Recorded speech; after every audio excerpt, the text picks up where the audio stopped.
Hello and welcome to this edition of UCentral News. I'm Jackson Rowbottom. And I'm Patrick Talbot. The Oklahoma House of Representatives has voted in favor of a bill that changes how convicted persons are brought up for parole. UCentral's Jonathan Richardson has the latest. With this new bill being passed by the House of Representatives, what does it mean for the Pardon and Parole Board to not recommend to the governor if an inmate is sentenced to life in prison without parole? What does that do for inmates right here on death row at the Oklahoma Department of Corrections? The Parole Board's recommendation was a tool in governor's decision to commute Julius Jones' execution to life in prison without parole. I sat down with J.B. Williams, an activist and friend of Julius Jones. Look at, how it's written, the dates and all these things. Like it might as well be called the Julius Jones bill. Death is off the table, but he still has a life sentence. What's scary was the arrogance and the excitement that people have on their face and in their spirits to hurt other people. And how is a person's demeanor, knowing their life is on the line? He's the kind of person, you call him or he calls you and, he'll be like, hey, you doing okay? I'm like, yeah, I'm doing good. Well, what do you know what I'm saying? Like, he's like making sure I'm okay. And this man's sitting on death row. He was telling me to, call this person, tell him I said I love him, call this person, what I'm saying? Because he can't make all those calls, you know what I mean? And that was the hardest thing ever. The bill can now be heard on the Senate floor. Their decision will be very important to the parole board and inmates with this sentence. From Oklahoma City, Oklahoma, Jonathan Richardson, UCentral News. Thanks, Jonathan. And 2 years after the first confirmed case of COVID-19 in Oklahoma, state health officials say that they are moving their response efforts to an endemic level. Starting this week, the health department will stop their daily COVID updates and instead release data on Thursdays. Thank you. And Oklahoma lawmakers unveiled new restrictions on medical marijuana today. UCentral's Shannon Schwa has an update on this ongoing story. Earlier today, Republicans at the Oklahoma House unveiled new medical marijuana restrictions designed to crack down on illegal growers who sell cannabis on the black market. The 12-point plan includes standardization of lab testing and equipment, more inspections on grow facilities, separate licenses for marijuana wholesalers, and stricter reporting requirements for electric and water usage by growers. Okmulgee Representative Scott Fettgatter said, quote, "If you're an illegal operator in Oklahoma, your time is up." Reporting from the Capitol, I'm Shannon Chua, UCentral News. Thanks, Shannon. And oil prices continue to surge as Ukraine and Russia fight on. Prices have soared to their highest since 2008. In response to Russia's demands, U.S. Secretary Antony Blinken said this. I was on the phone yesterday with the president and other members of the cabinet on exactly this subject, and we are now talking to our European partners and allies to look in a coordinated way at the prospect of banning the import of Russian oil while making sure that there is still an appropriate supply of oil on world markets. And a Russian strike hit a civilian evacuation point outside of Kyiv, reportedly killing 8 people, including 2 children, as they tried to flee their homes. Fears are mounting for the civilians trapped inside the cities of Mariupol, Volnovska, and Kyiv as Russian aggression continues. Ukraine and Russia will hold a 3rd round of talks Monday, according to negotiators. And Governor Stitt appointed Tulsa County District Judge William Muessmann Jr. to Oklahoma's Court of Appeals. Stitt says he has every confidence that Muessmann Jr. will serve Oklahomans in his role. His predecessor is Judge Dana Kuhn. And it got incredibly cold outside, incredibly fast as well. The 70s looks like are behind us, at least for the time being, and I'm not excited about it. No, I'm not excited about it either. CJ, what do you got for us at this first look? Well, that's right, Patrick and Jackson. It definitely is not something to be excited about, especially after that warmer weather that we had going into last week. This is definitely a big shock for most of us here in Oklahoma as this colder temperature starts to make its way into the state. Sitting here in Edmond at about 40 degrees under fair skies, definitely feeling a lot colder than it did last week here in Edmond. Winds a little bit gusty out today, blowing north at about 15 miles per hour, but that wind is going to be steady. We could see some gusts of maybe 20 to 25, but for the most part, it's going to stick around 15. The humidity sitting at about 50%, feeling not very humid out there, and it's feeling like it's 32. So definitely feeling very cold, very blustery out here in Edmond, Oklahoma today. So I hope you guys brought your jackets, brought your gloves, because it is going to stick around for the time being. Let's go ahead and take a look at our weather headlines coming up for this week. We are going to see a lot colder temps as we start to move into this week, as we see that Arctic air start to stick around from that cold front that moved in on Sunday. But we are going to see less wind as we start to go throughout the week. So that wind's going to die down, going to about 5 to 10 miles per hour. None of this gust nonsense that we've been having the past couple of days. And I know you guys are tired of hearing this. I'm tired of hearing it too, but we do have a chance for a wintry mix coming into this weekend. It's not going to be as bad as that ice storm that we had a couple of weeks ago, but it is going to stick around and make life pretty cold for Oklahoma. So the guys, that's all I have for right now. Stay tuned. Back to y'all at the desk. I'll say it ain't so, CJ, but thanks, I guess. Scissortail Park is expecting some new changes, including an art installation. UCentral's Ben Anderson has more on the story. Those visiting Scissortail Park might want to keep an eye across the street in the coming months for a new art installation. Allied Arts, a nonprofit that raises funds to provide free and low-cost art programs to the community, is commissioning a sculpture to be put on display on the west side of the new convention center downtown. Initially started out as a smaller 12-foot piece at Lake Hefner, and it just kept growing. It went to 16 feet, and then the location changed. It went from Lake Hefner to the convention center, and then it went from 16 to 24 feet, and that's where we're at now, is 24 feet.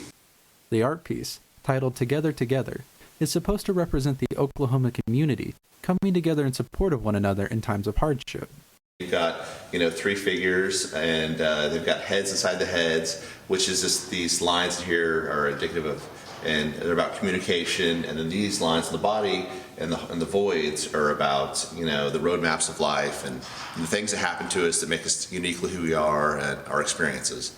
And so you've got, multiple heads and personalities and figures. So that's the concept of Together Together. With the project having recently been approved by the Downtown Design Review Committee and the City Council, SLAC expects the real work on the project to begin soon, though it will take some time to complete. It's going to take me 1,000 hours with another 700, hours of help. As far as red tape and stuff slowing me down, I don't know with that, but if I could just work on it, it would be a 6-month job. Assuming everything goes according to plan, OKC residents and visitors will be able to view the sculpture in late November of this year. From Edmond, Oklahoma, I'm Ben Anderson, UCentral News. And thank you very much, Ben, for that update. And also, join Dr. Rosemary A. Vance, the Assistant Professor of Media and Strategic Communications at Oklahoma State University, for the Edmond Chambers Diversity and Inclusion Series to learn about implicit bias in the hiring and promotion processes. You can register online to join this virtual event. And tickets are available to purchase for the Radke UCO's theater department new play called The Mad Ones. The play is premiering on Wednesday evening at 7:30. You can find the link to tickets on the university's website. And coming up, we're going to have more information on a dining room survey from Ayers Kitchen, if I can say that right. Yeah, and we will also have more information on UCO Women's Month webinar. CJ, what do you got for us? Well, coming up in weather, we'll go ahead and take a look at your forecast for this week. It is going to stay cold. However, we are going to see some hope on the horizon, so don't go anywhere. Stay tuned.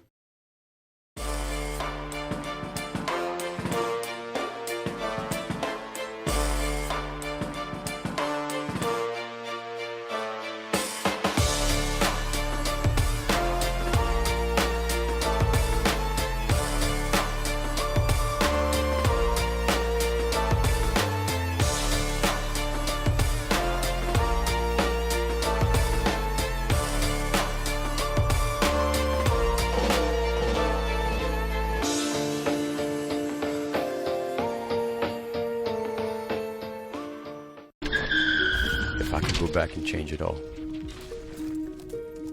I would. I think I'm gonna miss you the most. I'm sorry. I'm so sorry. I'm so sorry. Or maybe it's just the little moments. If I could go back and change it all, if I could go back, I would. But I can't.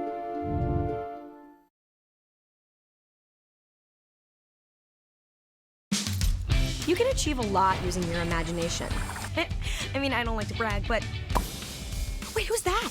And why is she all over these achievement awards? But with STEM, the sky's the limit. Shaboom!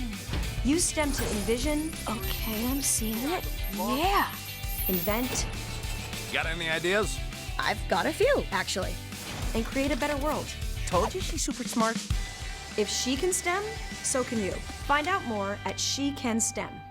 In the land of wonder and awe, you won't believe you see what you saw. Where there's something to do for young and for old, where stories are written and then they're retold. Visit travelok.com today. Come see for yourself and come out to play.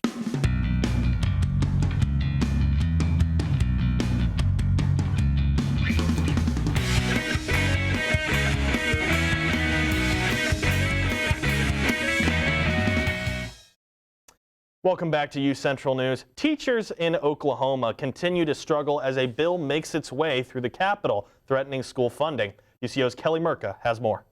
Educators, school staff, and parents from around the state gathered at the Capitol at the start of Public Education Week. They were protesting current legislation that would affect rural schools and add further restrictions to the classroom. I spoke with Erica Wright, a parent from Noble and founder and organizer of the Rural Schools Coalition. Wright says they are worried about how the Education Savings Account voucher bill will affect their funding. It's very ripe for fraud and abuse and waste. The bill Erica is referring to, Senate Bill 1647, would allocate state funding to private schools, meaning less money could go to rural schools that already deal with a lack of funding. Other teachers and parents spoke at the rally ahead of a speech by State Superintendent Joy Hoffmeister, who condemned the legislation. It is important to note that she is running as a Democrat against Governor Stitt in the upcoming gubernatorial election. Governor Stitt's voucher plan will mean millions of dollars in cuts to your children's education, and it will dismantle public education, and it will be a rural school killer.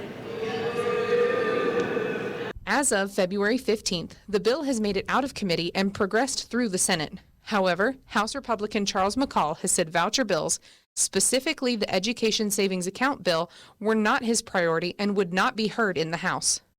We will continue to monitor the progression of the bills of the 2022 legislative session and keep you updated. From Oklahoma City, I'm Kelly Merka, UCentral News. Thank you very much, Kelly. UCO dining services are seeking participation in upcoming focus group sessions regarding dining experiences on campus, as well as the dining needs of the campus. Focus groups for students will be held Thursday, March 10th in the Nye University Center in room 301. Go stop by and get a free meal.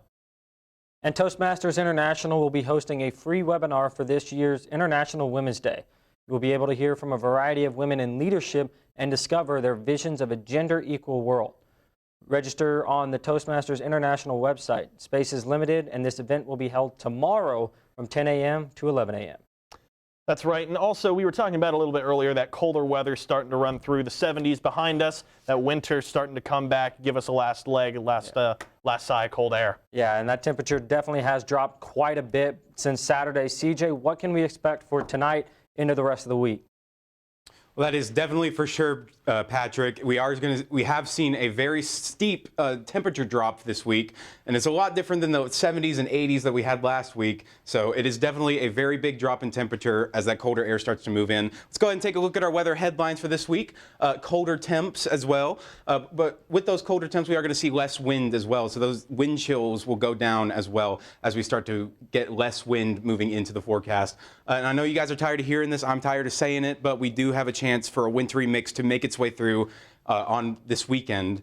It isn't going to be as bad as it was the past couple of weeks, but it is still going to be very much a threat and something to look forward to. Let's go ahead and check around current conditions around the state of Oklahoma right now. As you can see, very different than what we had last week. 40s and 30s all around the state. As you can see in Guymon, 41, Woodward, 36, and all the way even in southern Oklahoma, in Ardmore and Altus and Idabel, you guys are sitting in the 40s as well. So it's definitely feeling very cold around the state overall as that cold front has made its way through the state, and it's going to stick around here for a couple of days as we go into next week. Let's go ahead and take a look at what we can expect for tonight here in Edmond. The low is going to be 28 under mostly cloudy skies. Winds are going to die down too. They're still going to be blowing, but it's going to be very less, blowing at about 5 miles per hour. Humidity as well is going to drop a little bit, and we aren't going to see any rain chances this night, but it is going to definitely stay cold tonight and into tomorrow morning. Let's go ahead and check around lows for the entire state. As you can see, it is going to get very cold for the majority of Oklahoma. The only one under or over freezing, I should say, being Idabel, and they're sitting at 34. As you can see, in Oklahoma City, 27. Guymond up there at 19. Y'all are getting the worst of it over there. But it is going to stay cold here in Oklahoma for the next couple of days, and it's going to be very cold tonight. Let's go ahead and take a look at temps for tomorrow. As you can see, in Guymond, sitting at 50 for the high tomorrow, Woodward 49, Oklahoma City 47. So it is going to stay a little colder tomorrow, but we are going to see some warmer weather start to make its way through as we go throughout this week. Let's take a look at our daily forecast real quick. Tomorrow at 7 a.m. it's going to be a cool 29 degrees under partly cloudy skies, so it's going to be pretty cold for your morning commute tomorrow morning. So you might want to grab a jacket, some gloves, a beanie maybe on your commute to work, school, or whatever you have to do. And as we go into noon, that temperature is going to rise up, but it is going to stay pretty cold. It's going to be 41 degrees at about noon. And then going into the evening, where we're going to see our high temperature, it's going to be 47 degrees under relatively clear skies. Let's go ahead and take a look at our 7-day forecast coming up here real quick. As you can see, going into Tuesday and Wednesday, on Wednesday that temperature is going to jump up to about 59 degrees. That's going to be our warmest day of this week. And then going into Thursday, that temperature is going to drop down. And then on Friday, we're going to start to see another front move in. That's when we're going to get the chance for some snow, along with some freezing rain and sleet. However, it is a very low chance, sitting at only a 30% chance of precipitation on Friday. And then moving into Saturday and Sunday, we are going to see the temperature start to rise up a little bit. And on Sunday, we're going to be returning to our what I would consider normal temperatures, being about 68 degrees.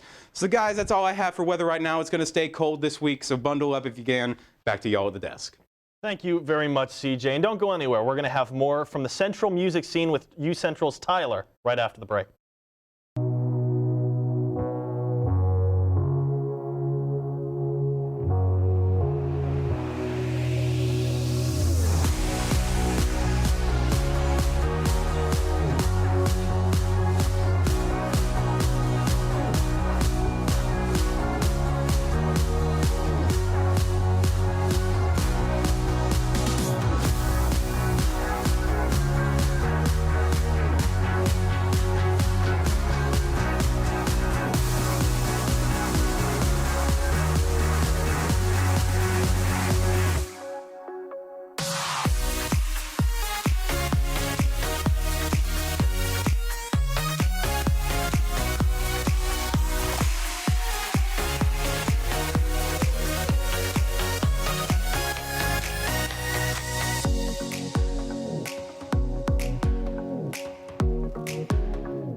Sometimes the things we do or say can make others feel hurt, excluded, or isolated. Everything you say and do creates an impact. How am I supposed to save the whole world? You can't think about saving the world. You have to think about saving one person. Because of you, someone's entire life can change. You don't have to be a superhero to have a positive impact. Friends? Friends.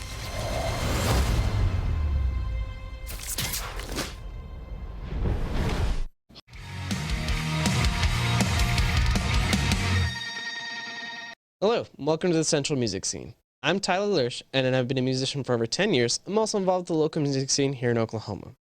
I'll be bringing you all the latest news related to local artists, shows, releases, and national music news. Let's get right into it. First up for today, John Mayer has departed from Columbia Records. Columbia Records has been distributing and releasing his music since 2001.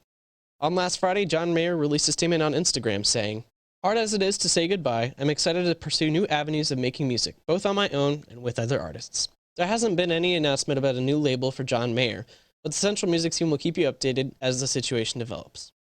And second for today, the Red Hot Chili Peppers have released a video game.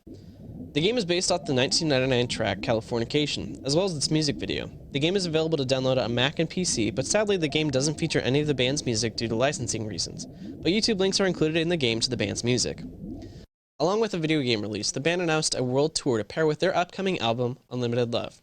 The album will be the first to feature John Frusciante, a past member and guitarist of the band since 2006. The album will be released April 1st. And third for today, if you're looking for something to fight that cold weather off and you're looking for some warm weather sounds, look no further than 5 Seconds of Summer's latest single. 5 Seconds of Summer released their latest single titled Complete Mess last Thursday. This is the first song from 5 Seconds of Summer since 2020 and is released in part with their announcement of a world tour this year. For more information on tickets and show dates, you can visit www.5sos.com. And finally for today, rock and metal just got a little bit more theatric with Ghost's new single, 20s, that was released on March 2nd. The band is famous for tracks like Seriously, Square Hammer, and Dance Macabre. The single is also the third released in anticipation for the band's upcoming album, Impera, which is set to be released this Friday, March 11th. If you'd like to check out the single, it is available on all streaming services now.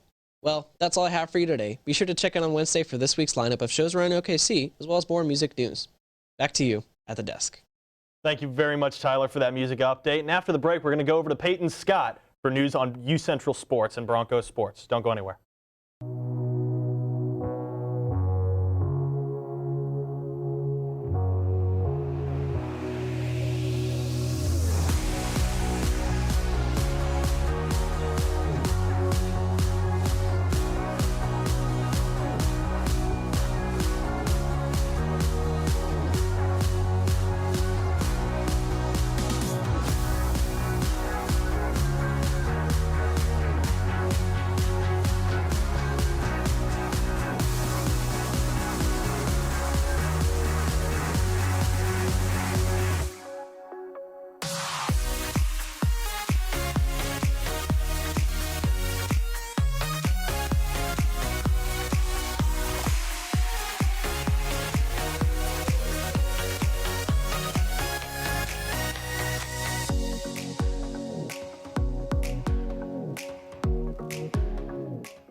Sometimes the things we do or say can make others feel hurt, excluded, or isolated. Everything you say and do creates an impact. How am I supposed to save the whole world? You can't think about saving the world. You have to think about saving one person. Because of you, someone's entire life can change. You don't have to be a superhero to have a positive impact. Friends? Friends.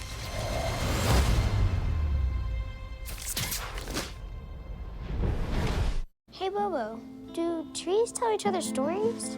I'm sorry. I'm afraid I don't know that. Hey, why don't we go find out? Listen. Do clouds take naps? I couldn't tell you. Dad, do stars visit their friends? Look!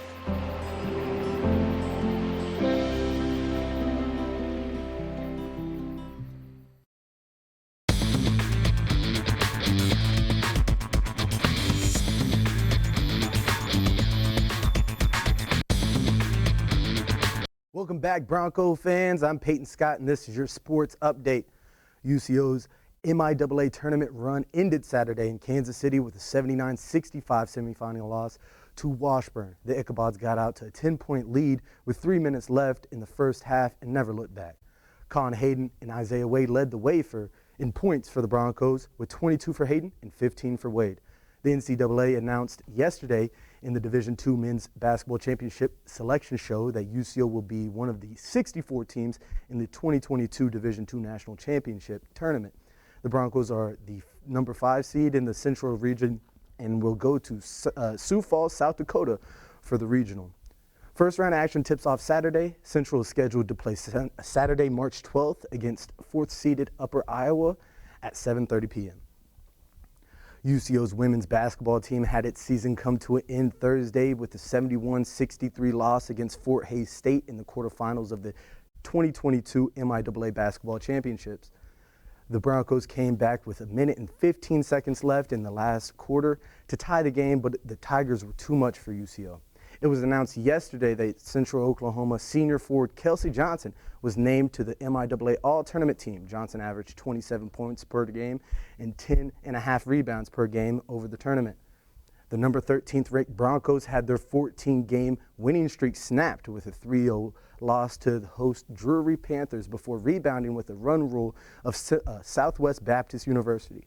Central finished 3-1 in the two-day event and is now 17-3 on the season. Amelia Huggins, Shayla Harper, and Taryn Ritz all smacked home runs as Central beats Southwest Baptist 11-3 Sunday afternoon in the final game of the Drury Classic. UCO begins defending its MIAA title this weekend, hosting Emporia State and Washburn for doubleheaders Friday and Saturday. Wyatt Gray, Clayton Pearson, and Garrett Takamasu combined for 9 extra base hits and 22 runs batted in route to the Broncos winning a pair of MIAA slugfests, winning up by scores of 19-2 and 17-11 at Wendell Simmons Field over the weekend.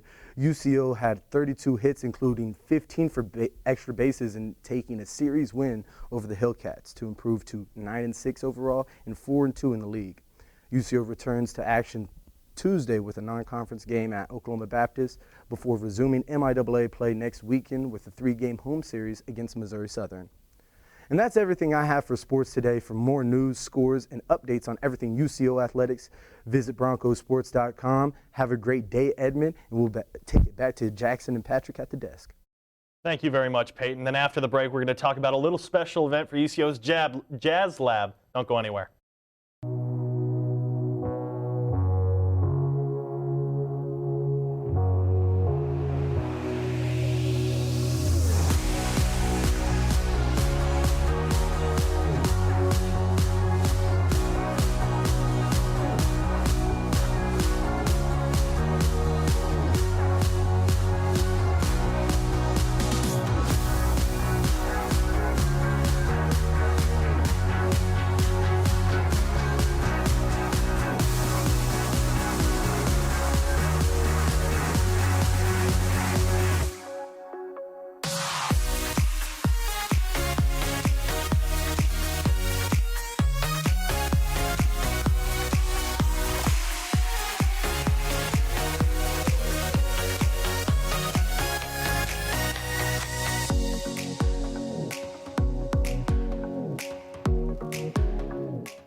Sometimes the things we do or say can make others feel hurt, excluded, or isolated.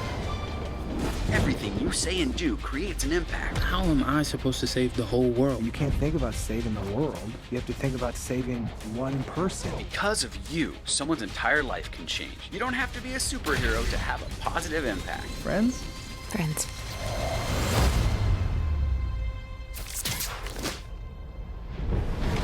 Hey, Bobo, do trees tell each other stories? I'm sorry. I'm afraid I don't know that. Hey, why don't we go find out? Listen. Do clouds take naps? I couldn't tell you. Dad, do stars visit their friends? Look!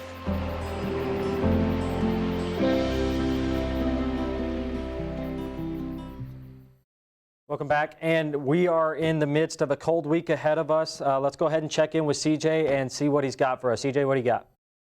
That's right, Patrick. It is going to be a brisk week ahead of us, as we see right here behind me, the colder temperatures as well. Let's go ahead and take one last look at our 7-day forecast real quick. As you can see, coming into Tuesday, it's going to be 48, and then on Wednesday, it's going to jump up to about 59. Same for Thursday. And then as we go into the weekend, we are going to see that chance for that wintry mix start to make its way into the state with that sleet, snow, and freezing rain possibility. It is a low chance for snow and sleet. However, it is still a chance. And then going into the weekend, we are going to see some more warmer temperatures going up to 51 on Saturday. And then finally on Sunday, coming back up to about 68 degrees. So guys, it's going to be a cold week ahead of us, but we are going to see some hope on the horizon with some warmer temperatures going into next week. Guys, that's all I have for weather. Back to y'all. Thank you very much for all of your weather updates, CJ. And let me tell you, it's going to be an interesting week coming up with this colder weather. For sure. But there is a 20-year celebration at the Jazz Lab happening. Yep. It's going to include a special guest, Clyde Connor and David Anderson tonight. So if you're looking for something to do, swing by the Jazz Lab online or calling the UCO box office. So yeah, it'll be a fun night. Yeah, just go out and enjoy yourselves if you're looking to try something new. Yep. So, but with that being said, that's all the time we're going to have for today. I'm Jackson Rowbottom. I'm Patrick Talbot. Have a good night, Broncos, and stay safe. Stay warm as well.